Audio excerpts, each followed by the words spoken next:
debe ser entendido como sinónimo de inmovilismo. Claro, Vicente Navarro se pregunta si pasa necesariamente la redistribución de recursos, no suficiente pero necesaria, por la reducción del crecimiento en los países desarrollados, y contesta que efectivamente no, que no es esa la cuestión. Claro, la cuestión principal, por lo menos desde donde se mueve Ecologista de Nación, no es reducir lo que serían las necesidades de las personas, ni siquiera un bienestar de las personas, sino se trataría sobre todo de quitar lo que es muchas de las cosas que son superfluas y sobre todo redistribuir la riqueza.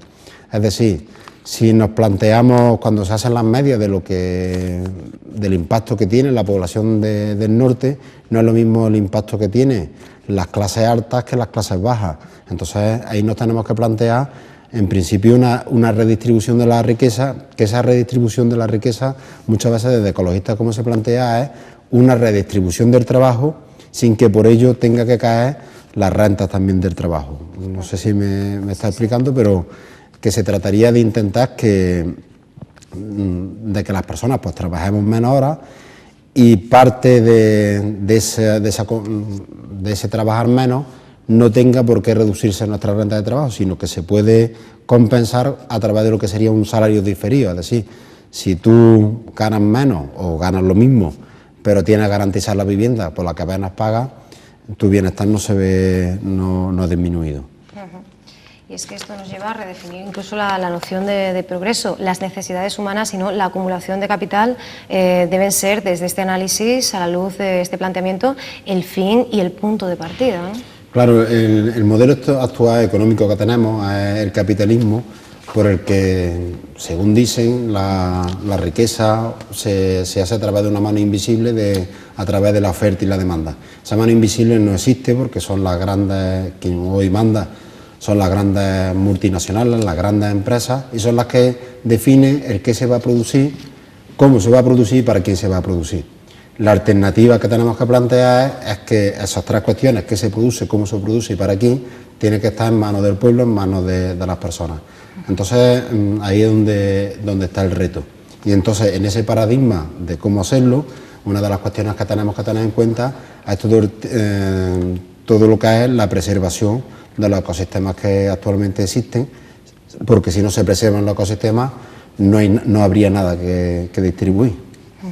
Un planteamiento, un enfoque, el de Ecologistas en Acción, que como bien recordaba Yayo Herrero, pues viene también muy marcado, ¿no?, por ese impacto que tuvo las movilizaciones, ¿no?, en torno al 15M, a las que, bueno, podríamos añadir también, ¿no?, esas marchas de la dignidad. Claro, ahí el Ecologista en Acción se sitúa también porque no es solo hacia qué sociedad queremos ir, sino también con quién transformamos la realidad.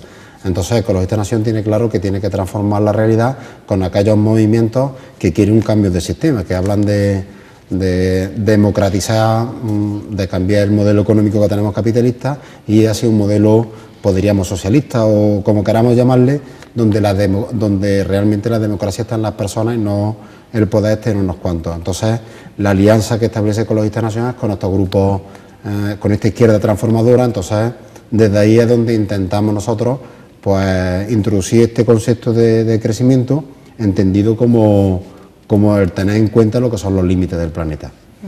Y en contra de este nuevo concepto de crecimiento, pues van problemas, equivalencias ya tan afianzadas, las recordaba Serge Latouche cuando hablaba de la correspondencia directa entre riqueza y felicidad, esa equivalencia del nivel de renta, el consumo y la alegría de vivir, ¿no? El problema es que, claro, ya partimos de una noción equivocada, ¿no? Claro, porque de alguna forma la satisfacción de nuestras ansiedades, de nuestros deseos, viene en nuestro modelo, viene provocada por lo que nos establecen los medios de comunicación y principalmente por lo que es la publicidad.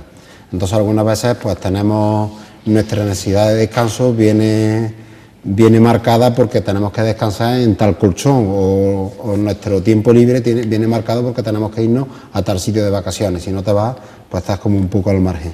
Entonces, pues a partir de esas necesidades, la respuesta no tiene por qué ser a través de un mayor consumo, sino que hay otras respuestas posibles en las que podemos satisfacer esas necesidades y esos deseos.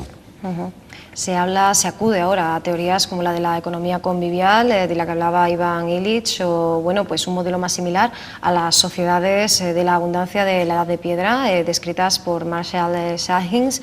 En cualquier caso, revertir ese proceso y alejarnos del punto en el que estamos ahora. Decía Yayo Herrero de una manera, pues creo que muy ilustrativa, que hemos declarado la guerra desde las sociedades capitalistas al propio cuerpo humano, pero también a la naturaleza, y eso paradójicamente, siendo como somos seres sociales en la naturaleza, en nuestro entorno, ¿no? Necesitando la naturaleza. Claro, todos los recursos, todos nuestros recursos salen de la naturaleza.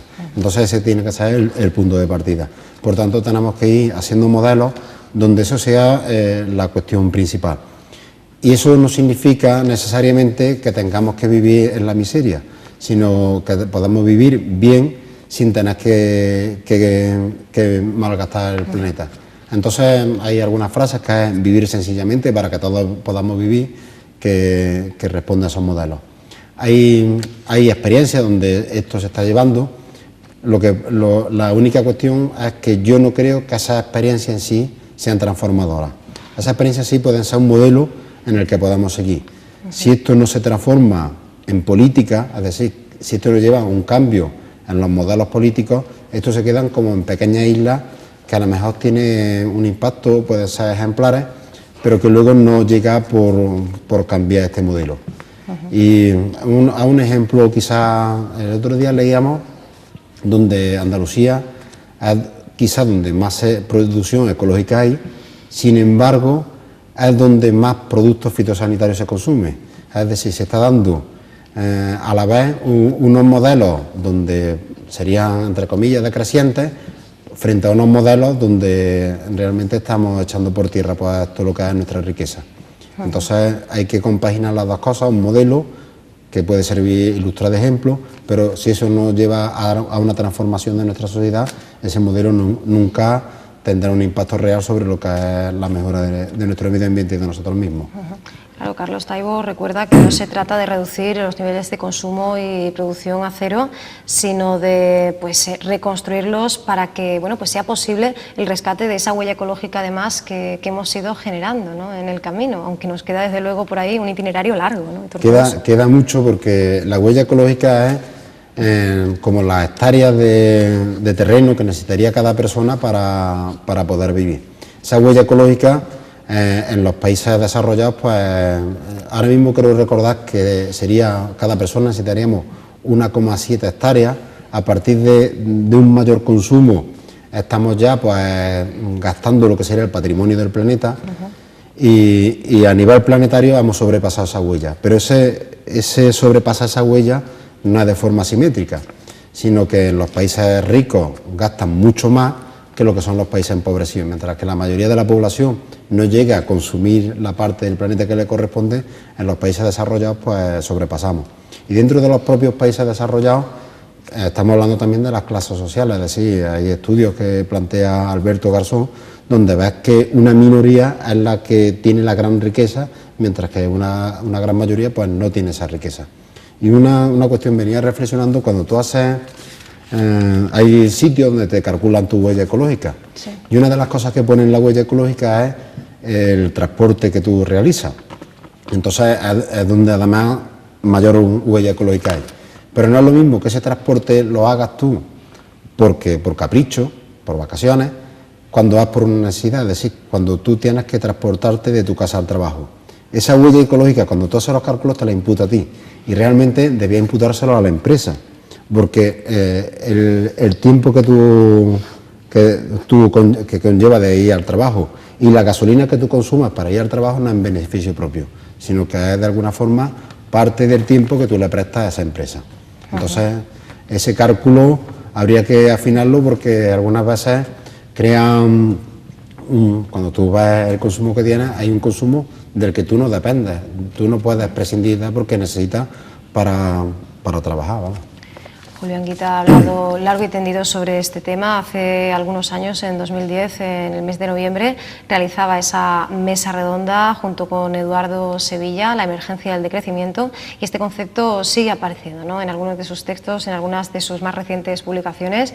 Él nos propone reaproximarnos, ¿no?, volver a definir la austeridad como cultura o modo de entender el estado del bienestar y como ejercicio pues, consecuente del reconocimiento de la dignidad intrínseca del ser humano, una virtud cívica, ¿no?, para Julio Anguita, pero claro, sucede un poco lo mismo de la equivalencia que decíamos antes, ¿no? Hablamos de austeridad y normalmente pensamos en otra cosa, porque estamos en el marco del modelo neoliberal actual, ¿no? Claro, ahora se habla de política de austeridad y gran parte de los movimientos se opone o nos oponemos a esas políticas de austeridad, pero cuando nos oponemos a lo mejor estamos refiriéndonos que nos parece donde no se debe recortar, es decir, no se debe recortar en educación, no se debe recortar en sanidad, en estas cuestiones no se debe recortar. A mí me parece bien que se recorte en grandes infraestructuras, muchas de ellas inútiles, depredadoras del territorio. Voy a poner también un ejemplo, es decir, Ecologista Nación siempre ha apostado frente a la alta velocidad, al AVE, a la velocidad alta. Es decir, un modelo de transporte que en vez de unir los grandes núcleos de población, pues sea un modelo de transporte donde la gran mayoría de las personas se puedan beneficiar. Entonces, sobre todo, las vías existentes a esa doble vía, unir núcleos de población más pequeños, de tal manera que la gente no dependiera tanto del coche. Entonces, si una política si desde la izquierda proponemos que las políticas vayan a inversiones en tren de alta velocidad, estaríamos en contra de ese concepto de austeridad que plantea Julio Anguita. Sin embargo, las políticas, si planteamos una política de más inversión en bienes públicos, como hemos dicho antes, eso no sería ir en contra de la austeridad. No sé si me estoy explicando, pero bueno, más o menos iría...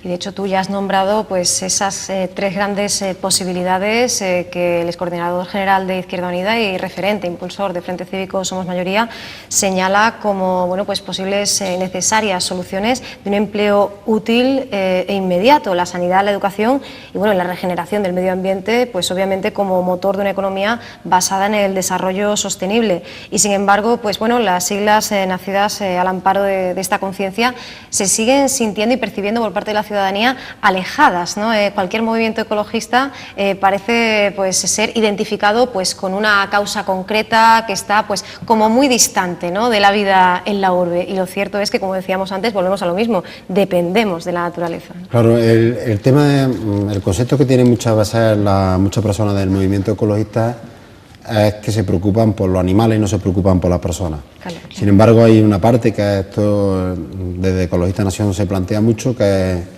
lo que hablamos realmente es de los recursos con los que tenemos que contar las personas con las que vivís. Y bueno, y también teniendo en cuenta que compartimos el planeta con otros seres vivos y que no tenemos derecho pues a destruir otros seres vivos, porque entre otras cosas también, ¿sí?, simplemente pensando desde las personas, lo mismo que a mí me gusta disfrutar de un águila o de un lince, quiero que las generaciones futuras también puedan disfrutar. Eso desde un punto de vista puramente androcéntrico.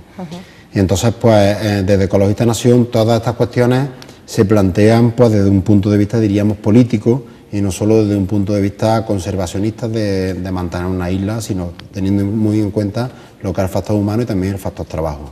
Son muchísimas las líneas de actuación, los recursos hídricos y su conservación, los planes de urbanismo rigurosos y lógicamente respetuosos, cuidando los montes, reforestación, uso de la naturaleza, reposición de riquezas consumidas, formación y sensibilización, claro, en este ámbito, trabajo en cuencas fluviales, lagos, costas marítimas, trabajar sobre la población y la polución, mejor dicho, atmosférica, la apuesta por las energías renovables, obviamente, y sin embargo nos seguimos preguntando si hay una verdadera voluntad política más allá de la coyuntura en la que estamos ahora mismo, si realmente existe un compromiso de base. Claro, ahí es donde daba la clave Vicente Navarro, que hoy lo que hemos comentado antes, nuestro modelo económico son unos pocos los que imponen hacia dónde, qué es lo que se tiene que producir y cómo se tiene que producir. Y nuestro modelo está diciendo, vamos a ser francos y vamos a extraer petróleo casi de donde no lo hay, antes de invertir en sitios donde conseguir energía mucho más limpia incluso modelos mucho más eficientes. Entonces, ahí la clave está en que seamos capaces nosotros de definir hacia dónde queremos pues lo que sería el desarrollo humano. Si queremos a través de un mayor dilapación, a través de tirar los recursos del planeta, o sin embargo hacia modelos donde respetemos mucho más la naturaleza. Y sin embargo de momento pues se siguen dilapidando, ¿no? Muchos de esos recursos ciertamente, porque además hemos perdido ya los países enriquecidos, podría llamar esa soberanía alimentaria, ¿no? Pues dependemos de las materias primas que vienen de terceros países a los que pues la mayoría de las ocasiones se explotan, ¿no? Sin ningún tipo de precaución, de cuidado, ni de dignidad, ni de preocupación por la población que allí vive, ¿no? Claro, ahí ponía Yayo Herrera un ejemplo, que era lo que estaba ocurriendo en Almería. Es decir, Almería ha conseguido esos niveles de desarrollo básicamente a través de recursos externos a la propia Almería, es decir, a través del plástico que no se producía allí, sino que se producía en los países productores de petróleo. Incluso ya lo último ha sido incluso a través de la mano de obra barata que ha venido de otros países. Entonces, como nuestro actual modelo, pues los países enriquecidos pues están de alguna forma, no de alguna forma, sino que lo que están haciendo es extraer la materia prima de los países del sur, y no solo la materia prima, sino también a través de la explotación de estas personas que viven en el sur, que viven allí o que vienen aquí a trabajar, y entonces pues son explotadas tanto allí como aquí. Desde Ecologistas en Acción seguís insistiendo en que hay alternativas, ¿verdad? Hay otra forma de producir, de comercializar, de retocar todos esos eslabones de esa larga cadena. Hay alternativas, como decimos, a ese ecofascismo del que también se habla. Pero bueno, esto nos lleva también un poco a plantearnos cómo está siendo la actuación de los movimientos ecologistas y además contextualizar, si te parece, en el viejo continente, y volvemos a Navarro. Él hablaba de la característica que tienen los movimientos ecologistas en Europa, su enorme diversidad ideológica. Se preguntaba si esto sería una fortaleza o más bien una debilidad. Bueno, yo no sé si es fortaleza o debilidad. Yo creo que también desde el movimiento ecologista es pura. Y a lo mejor no cabe meter dentro del mismo saco al movimiento ecologista. Claro. Yo apuesto por un movimiento ecologista sobre todo en diálogo con lo que son los movimientos que transforman la realidad. A mí no me gusta un movimiento ecologista donde se planteen tesis, donde casi, digamos, malthusianas, donde todo el problema se ponga en que hay mucha gente en el planeta, sino yo prefiero un movimiento ecologista donde se plantee un cambio y donde todas las personas tengan derecho a vivir. Entonces esa es la línea que yo creo que tiene que marcar el movimiento ecologista. Y dentro de incluso de ese movimiento ecologista, también la apuesta que hacemos desde ecologistas no es solo crear pequeñas islas de bienestar o alternativas, sino que esas pequeñas islas que se pudieran ir creando tienen que estar en conexión con todos esos cambios de las estructuras sociales que existen ahora mismo. Entonces es verdad que sea una pluralidad, la pluralidad existe en todos sitios, pero también desde ecologistas se define de una determinada manera y también busca diálogo con determinados movimientos, como es el movimiento obrero, con el que Ecologistas en Acción está en continuo diálogo, porque creemos que es un elemento esencial en la transformación de la realidad. De hecho, el mismo Julián Guita, en el libro este que citaba, hubiéramos dado muchos pasos si lo que planteó Berlinguer, el secretario general del Partido Comunista Italiano, era una alianza entre el movimiento obrero teniendo en cuenta los límites del planeta. Es decir, cómo aquellas reivindicaciones obreras no van solo para que no cierren una fábrica, sino principalmente cómo las reivindicaciones obreras están en todo lo que es la redistribución de la riqueza y también la satisfacción de las necesidades de las personas.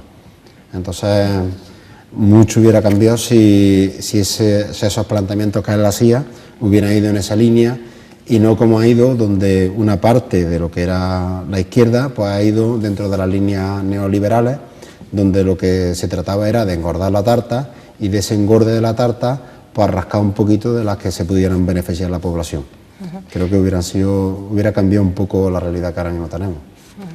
Bueno, pues desde las teorías de raíces socialistas de Barry Commoner a ese maltusianismo del que hablabas tú, de Paul Ehrlich, bueno, pues es un momento clave, desde luego, y se recuerda desde Ecologistas en Acción para que este momento del que hablaba Yayo Herrero, revolucionario, sin sujeto revolucionario, pues se constituya en sujeto colectivo múltiple, diverso y fresco, ¿no? Y aquí tiene muchísimo que decir, no ya el movimiento ecologista, sino la ciudadanía en bloque, ¿no? Y volvemos a lo que hablábamos antes, ¿no? A ese 22M y a esas marchas de la dignidad, ¿no? Claro, estas marchas de la dignidad, cuando habla de la ciudadanía también utiliza otro concepto que está relacionado, que es los de arriba, entre comillas, contra los de abajo. Es decir, eso no significa que fomentar una cultura de poner buenos y malos, sino un poco caer en la cuenta de lo que hemos estado comentando, unos pocos están controlando lo que es la economía y sin embargo lo que estamos planteando es que la economía esté controlada por la mayoría social y sobre todo la economía esté controlada con la mayoría social para todas las personas. Entonces esas nuevas formas de definir el sujeto social, yo creo que hay también utilizado un lenguaje que es mucho más accesible.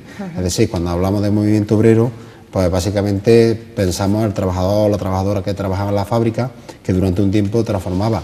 Hoy existe ese sujeto obrero, pero también ese sujeto transformador, pero existen otros, pero también nos aglutina de alguna forma esa dialéctica que hay ahora mismo entre lo que es una pequeña minoría dominante y una gran masa pues que de alguna forma pues está siendo dominada. Le llamamos ciudadanía, le llamamos como queramos, el concepto es lo de menos, lo importante es que sepamos un poco lo que estamos hablando. Una filosofía que, bueno, pues trasladándolo todo esto al ámbito local, está más que presente en esas jornadas por un río vivo que se celebraban, su quinta edición, los días 24, 25 y 26 del pasado mes. Y si aquel jueves tenía lugar ese taller ciudadano, precisamente hablábamos de esta implicación de la sociedad, propuestas para un río vivo, el viernes se abría con una mesa redonda destinada a dilucidar la correspondencia de compromisos en torno a cuestiones que han estado pues tan de actualidad, por desgracia, como la limpieza y el mantenimiento, por cierto, con las 3 administraciones que tienen competencias en el asunto invitadas, ¿no? Sí, montamos una mesa redonda, sobre todo porque habíamos dado un paso, de alguna manera ya bien, con errores, con cosas mejorables. El tema de la gestión de la vegetación pues parecía que estaba encauzado, entonces había otros frentes que teníamos abiertos en el río, que era el tema de la limpieza. Una cuestión que nos preocupaba era porque todavía parecía que, bueno, el tema de la limpieza está en terreno de nadie, no sabemos todavía quién tiene que limpiar de residuos sólidos del río, las administraciones pues siguen, la verdad es que esa mesa redonda estuvo bien, estuvo presente el Ayuntamiento, estuvo presente la Confederación, el tema que ocurrió fue que Medio Ambiente de la Junta no pudo venir, entonces tuvieron estas 2 administraciones. Quizás nos hubiera gustado que se aclararan más las cuestiones, no se aclararon.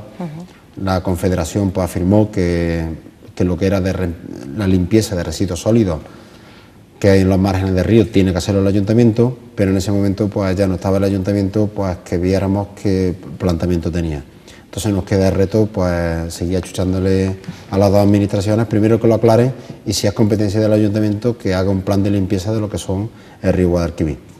Sobre todo porque aparte del impacto ambiental que pueda tener, hay un problema también de imagen, es decir, cuando tú te acercas a un río, que la mayoría de la gente lo percibe como bonito, como un paraje bello, viene estropeado porque te encuentras una rueda en mitad del río, te encuentras todo lo que es el paseo de la avenida Fray Albino, pues lleno de residuos sólidos.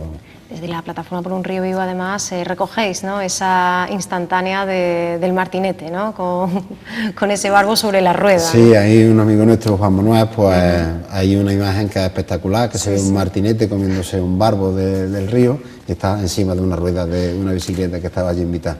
Entonces, sí, bueno, pues esta imagen que es bonita, claro, contrasta con una contradicción que tenemos en nuestro río. cómo la grandeza y la belleza, ¿no?, de esa biodiversidad, de esos ecosistemas en el cauce del río Guadalquivir, a su paso por Córdoba, contrasta, ¿no?, con la falta de civismo y la poca conciencia, ¿no?, de algunos de los ciudadanos. Hay que apelar a ella, ¿no?, además de a esa respuesta de las administraciones. Hace muy poco, uno de los últimos consejos de ministros, estaba el asunto de la actuación del cauce del Guadalquivir a su paso por Córdoba, sino también pues a las personas que a título individual sepan tratar y querer a esta ciudad, ¿no? Hombre, el río es una responsabilidad de todo el mundo. Claro. Entonces todo el mundo tiene que hacer, por lo menos, no ensuciar el río. Es verdad que siempre va a haber una parte de la población pues que pasa de estos mensajes y actúan de forma egoísta, y ante eso pues tenemos que actuar, pues tienen que actuar las administraciones pues limpiando. Y luego, conectando también un poco con lo que veníamos hablando, desde la plataforma hemos tenido también una idea clara. Frente a gastarnos dinero en infraestructuras muchas veces inútiles, apostamos más por tareas de lo que sería cuidado de este entorno. Nos opusimos desde un primer momento, ya lo hablamos muchas veces, a la SUD del Molino de Martos. Costaba 6 millones y su único objetivo era pues crear una escuela de vela. Entonces, frente a ese objetivo, que a lo mejor se beneficiaba una población muy pequeña, apostamos desde luego por tareas de cuidado y de poner en valor un paisaje que mucha gente diariamente están disfrutando. Entonces, pues también relacionando con lo anterior, no es lo mismo invertir en cuidados que invertir en otras infraestructuras, que lo que lleva pues más consumo de hormigón, y el beneficio pues muchas veces no es tan extenso.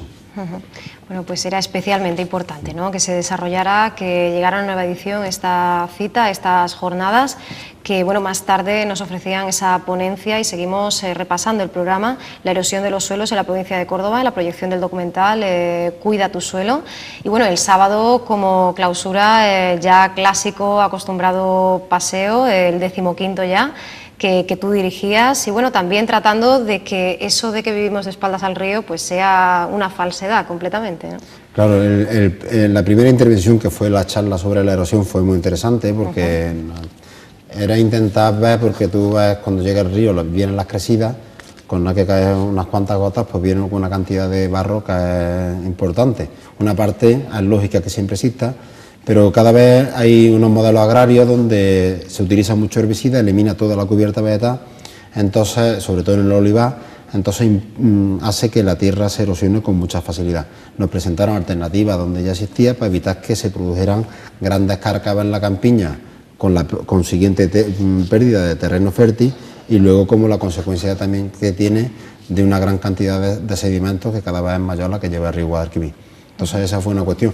Y la segunda cuestión fue un paseo donde le presentamos a las personas que asistieron al paseo pues las alternativas que planteamos desde la plataforma, y al mismo tiempo pues disfrutamos de la vegetación, de la fauna que había, y siempre, como cada vez que viene alguien nuevo, pues se queda sorprendido de esa diversidad que existe en el tramo urbano del Guadalquivir.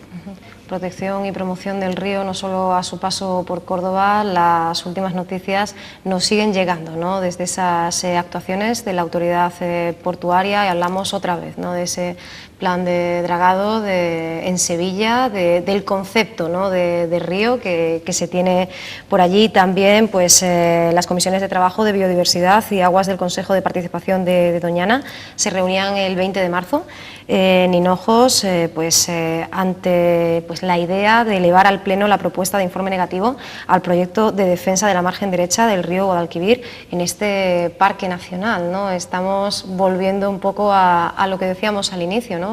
El progreso, entre comillas, está precisamente llevándonos a una involución clarísima, ¿no? Ahí es donde también el decrecimiento plantea otros conceptos, que es lo que son las externalidades.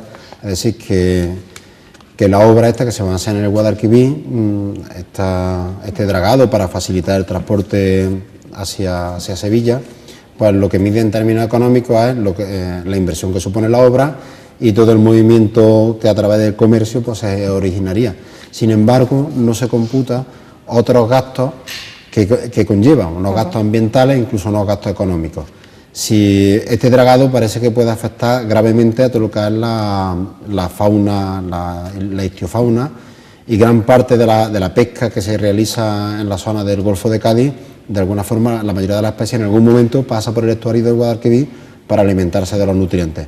Si eso se altera, se verá también alterado todo lo que sería la pesca en este sitio. Entonces, una verdadera economía no solo tendría que tener en cuenta los gastos que supone también pues la riqueza que generaría este posible dragado, sino también la riqueza que va a restar. Y una riqueza que a lo mejor la tenemos que pagar tarde o temprano por la mayoría de las personas, o incluso la tiene que pagar la administración restaurando aquellas playas que se han visto alteradas por este dragado. En fin, se apela al sentido común, al orden, la sistematicidad, igual que en las actuaciones en los sotos de la Albolafia, también a evitar pues, el cortoplacismo, apostar también por la prevención, y es que bueno, pues, se podría haber evitado, ¿no?, esta actuación por la vía de urgencia, ¿no?, en este caso, y así lo firmáis y lo secundáis en ese plan director de actuaciones, pues la Federación de Asociaciones Vecinales Alzahara, las plataformas por un río vivo, Salvemos Nuestro Río, la plataforma en defensa del árbol y ECO, un documento dirigido a las 3 administraciones competentes, pero también, ¿no?, a toda la ciudadanía en bloque. Sí, bueno, ese documento fue a través de la actuación que se hizo en los sotos de la Albolafia, donde hubo algunas cuestiones que se hicieron mal. De todas maneras, hemos dado un nuevo paso, la plataforma por un río vivo, porque ese documento, hombre, tuvo un recorrido corto, porque de forma continua seguimos trabajando sobre todo lo que es la plataforma por un río vivo. Claro, fue una base, ¿no? Fue un momento donde pues había que poner un poco, llamar la atención de que había cosas que se habían hecho mal, pero que ahí nos interesa mucho ir trabajando cuestiones pues poco a poco y de forma constante. Y en la última intervención, en la última reunión que tuvimos con Medio Ambiente, para ver qué quedaba por hacer en los sotos de la Albolafia, gran parte de la intervención ya está hecha, y lo que hay que hacer es algunas tareas de mantenimiento. Quedamos que en septiembre, pues sobre el terreno, pues veríamos pues aquellos detalles que habría que atar. Sobre todo intentar evitar los errores que se tuvieron en el pasado, y entonces pues que esa actuación pues se hilara mucho más fino, que fue uno de los planteamientos que desde un principio estaba. Es decir, siempre nos dijeron de Medio Ambiente que ahí había que trabajar con bisturí, y hubo un momento donde el bisturí se le fue de las manos. Entonces intentar reconducir esa situación para que realmente ahí se trabaje con bastante cuidado. No solo por el valor que existe en ese entorno, sino también porque es una zona donde todos los días pasan muchas personas, claro, y cualquier actuación hay que explicarle y hay que fundamentarla muy bien.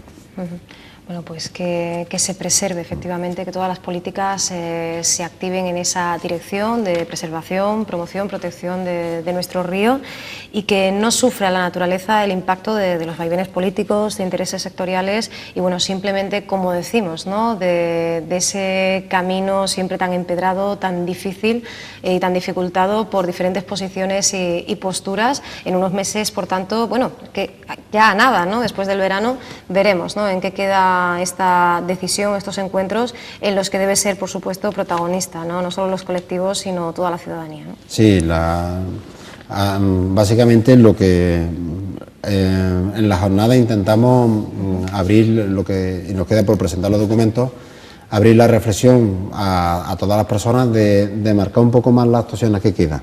El tema es que si el movimiento ciudadano, la ciudadanía, no propone, los políticos van a venir con ideas muchas veces presentadas por personas muy concretas, incluso por intereses económicos, y es preferible que esa agenda que se pueda hacer sobre el río Guadalquivir pues la vaya marcando las personas. Voy a poner un ejemplo, es decir, las grandes empresas constructoras siempre van a estar presentando modelos de intervenciones drásticas, claro, porque es su vida.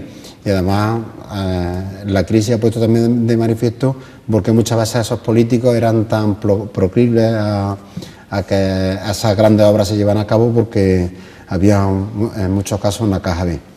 Entonces, frente a esas propuestas que van a seguir llegando, conviene que la ciudadanía haga otras propuestas mucho más razonables y más apoyadas en lo que serían las necesidades de las personas, y teniendo mucho más en cuenta lo que es el entorno. unas propuestas que seguiremos conociendo si nos acompañas en nuevas entregas de la sección En Verde. Diego, te agradecemos mucho que hayas estado con nosotros y si no te vemos antes, te deseamos que disfrutes de la feria, de este colofón ya del calendario festivo que ya está aquí. Hombre, ya antes de la feria no creo que nos veamos, así que disfrutarán un poquito también. Muy bien, Diego, muchísimas gracias.